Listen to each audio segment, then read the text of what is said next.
What is Agent Toga Peeps? OldManTup coming at you today with our Week 7 of the GBA Season 9 Team Builder versus Tom Zed and the San Jose Sharpedos. So let's take a look at the team we have to build against this week. Tom has first and foremost Mega Lucario, Tapu Koko, Weavile, Gliscor, Whimsicott, Latios, Araquanid, Drapion, Cloyster, Mesprit, and Scizor. His Z-Mons are Tapu Koko and Latios. So a lot of priority on this team. He has possibility for Prankster Whimsicott, which I don't know that he's brought yet this season. Aside from that, he has Gliscor, which is always a pain in the butt when we play against it. It is an awesome mon who we have trouble with, so that's something we got to watch out for. He's got Mesprit, which I love. That thing is awesome. Great rocker, status distributor. Easy U-turns out. Scizor, again, there we are with priority. We've got Cloyster sitting there with priority. We have Weavile sitting there with priority. And we have Mega Lucario sitting there with multiple options of priority. With Bullet Punch, Extreme Speed, and Vacuum Wave. So those are all things we got to be paying attention for. So that's what we got to build against. And it's a really, really scary looking team. So that's something we got to be ready for. First and foremost, we have our Entei BBR Jolly. Blastburn Radio, for those of you who are unaware, who I have shouted out before, go check them out. They're an awesome podcast. They do a bunch of different stuff. Check them out. Aside from that, we are running the special event Entei, which has to be adamant, which is why we're running the adamant nature this week. But aside from that, Sacred Fire, Flame Charge, Stone Edge, and Extreme Speed. We have a little bit of stuff to add to this at the end of the video, which we'll come back around to when we get to there. But he doesn't have a lot of things that want to take a Sacred Fire to the face. He doesn't want to switch in Gliscor before it gets its Toxic Orb off and get that 50% chance to be burnt from a Sacred Fire, negating its Toxic Heal, which would be awesome if we could do that in the match. We have a few other things thrown in here to deal with that also. But Sacred Fire, Flame Charge, Stone Edge, and Extreme Speed does a ton of damage across his team. And like I said, there isn't a lot on his team that just wants to take a Sacred Fire to the face. If he brings physically bulky Latios, that's ultimately his best straightaway answer for it. So yeah, when I saw that he didn't have a super good fire resist, I was like, okay, we got to bring that this week. It's going to put in some work. But like I said, Latios is his best ultimate answer for it, and his only fire resist. His two water types have secondary typing, which make them neutral to fire attacks. Cloyster's secondary type being ice, and Araquanid having that bug. So I really like that on this team. So that's why we brought BBR Jolly this week. Next, we're bringing in Strawberry. As you can see, this is just an overall physical tank. Got Troppleberry on there right now to be able to take a close combat a little bit better. Worried about the huge close combats falling from Mega Lucario. Mega Lucario was the kill leader for a long portion of this season. So even though Tom doesn't have the best win-loss record at the moment, he has definitely been putting in the work with Mega Lucario. So that's something we got to watch out for. May switch that for leftovers just for utility, because we did build fairly heavily against the Mega Lucario just because he's done so well with it this season. But this is our Rock Setter. Fire Punch, obviously, to hit things like Weavile, Scizor, and the Mega Lucario coming in. The combination of fire and normal type attacks really across the board do at least neutral damage to everything. So that's really good for us. Yeah, Milk Drink on there. Thick Fat to be able to take Icicle Crashes and easily switch into ice shards that could be coming from either Cloyster or the Weavile, should we need to. Next, bring them back to Togepeeps. Togekiss coming this week with the leftovers: Serene Grace, Fire Blast, Air Slash, Defog, and Roost. No real reason to bring much of anything else this week. Max HP, max defense. Special defense stat is really good just on its own. We have really high special attack naturally. We're going bold. Again, this is to be able to switch into close combats. This is ultimately the answer for that. We don't want to be catching those on anything else switched in. But this comes in, takes them fairly comfortably. And yeah. Fire Blast to hit things that may be coming in. Again, fire does really good neutral damage, if not super effective damage, to everything on his team. Air Slash just for the stab. Defog, because we don't want to be taking constant rock damage from things. And Roost, just to keep ourselves healthy should the need be. Next, we bring in Toshington back, our Zera, I'm never gonna figure out how to say this thing's name, Zeraora. But, yep, bringing this bad boy back. Fully special set this week. Special set, we need the Hidden Power Ice. We can't rock this set without the Hidden Power Ice. He just has too many things that can come in on Thunderbolts, like Gliscor, Whimsicott, and Latios. We need the Hidden Power Ice this week. I didn't want to run a mix set because I want as much damage output as possible. Especially since we can Volt Switch fairly freely against his team, as long as, outside of Gliscor. That is his only electric immunity. So Volt Switching for days, we naturally outspeed everything on his team.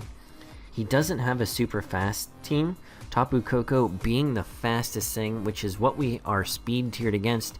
At max speed timid, Tapu Koko tops out at level 50 at 200 speed. So that's why we have 201 this week, and that is bueno. So that's what we were rocking. Like I said, fairly straightforward set. Focus Blast to get extra damage should we need it against Mega Lucario. Obviously it's 4 times effective against Weavile. Just gives us a little bit of extra coverage across things. And I really didn't have much filler to put in outside of that, because like I said, those 3 moves really do a lot of damage against his team.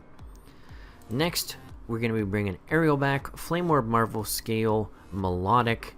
This is just the mixed wall that, as long as we get the Flame Orb off and we aren't toxic, we just sit in front of so many things on his team for days. We've got Recover, Scald, Ice Beam, and Dragon Tail, very similar to what we brought, was it last week, I think? But, Melodic is just a beast. It sits in front of so many things. It doesn't care about being hit physically or specially. The things that we really need to be mindful of on his team are Tapu Koko. Really. That... he could bring Whimsicott, but... I don't know. Like I said, he has Smart Whimsicott, so I'm not really expecting it to come against his team. But, unless he sets up, what's he gonna do? Melodic just... Roxers his boxers all day long. So that's why we have it. Again, Scald and Ice Beam do tremendous damage across his team. The possibility to burn Mega Lucario, Weavile, Gliscor, which I don't think he would ever be switching into this, Drapion, Scizor. The stuff on his team doesn't want to get burnt. Plain and simple. So that's awesome, which is another benefit to having the Sacred Fire on BBR Jolly this week, our Entei. But if this thing can get in without getting, like I said, without getting toxic or losing our Burn Orb, this just sits in front of so many things on his team, and it's wonderful. So if we get that Tapu Koko out early, or, he has to bring Tapu Koko this week. There's no way around it. If he brings it, That's the only thing that I can see potentially on his team. And I mean, you can tell me in the comment section down below if I'm wrong. I mean, this is relatively slow. If he has Taunt on something like Mesprit or Weavile, I mean, it could stop us from recovering, which ultimately could be bad for us. But again, we can Dragon Tail out everything on his team that isn't named Whimsicott. So that's great. And Tapu Koko, my apologies. But if he brings Tapu Koko, I really don't think he's going to be bringing Whimsicott, and I really think he has to bring Tapu Koko this week. So that's good. Last but not least, we are bringing our special tech set of the week, and that is El Scizor with, you see it right, Baton Pass, Swords Dance, Bullet Punch, and Roost. Now I know what you're thinking, Tup, why are you bringing Baton Pass this week? Because if we can Baton Pass a Swords Dance and bring in BBR Jolly and keep it at above around 50% health, I'm trying to remember what the calc for a max damage extreme speed from Mega Lucario was, but it wasn't enough, and I don't think it was 50%. I want to say it was right around 40. So if we can come in, take rocks damage, the other priority has on his team, we resist all of it. So that is the idea behind this. If we can get El Scizor to set up a Swords Dance and Baton Pass it off, or maybe even just set up a Swords Dance and Bullet Punch. You know what you're thinking, Tup? Why are you leaving yourself possibly vulnerable, not having U-turn? Well, one way or the other, if we're got ourselves in a possible situation, we can just Baton Pass off the same way we would U-turn. We're going to lose the damage, but it still allows us to escape. So that's what we have there. But if we could pull that off, Baton Passing a Swords Dance to BBR Jolly, and potentially hitting something with the Flame Charge on the way in, we outspeed everything on his team that isn't going to be rocking a Scarf. I don't see a lot of things on his team that really want to be Scarfed. Potentially running Scarf Coco this week, but I really don't think he wants to lock himself into anything that even looks like an electric attack, because we've been using Diggersby quite frequently, and we have Toshington who eats electric attacks and gets better for them. So I really don't see that happening. Mega Lucario obviously can't be Scarfed. He isn't going to Scarf Weavile, because why the heck would he do that? That would be interesting tech, but we have way too much stuff to play around a Scarfed Weavile, and I don't think having Scarf on it really helps him with anything outside of Toshington. So, and we outspeed everything that isn't named a max speed Drapion that would be Scarfed at +1. Gliscor isn't going to be Scarfed, and everything else isn't going to have that speed. So that's bueno. But, again, that's the idea behind this thing.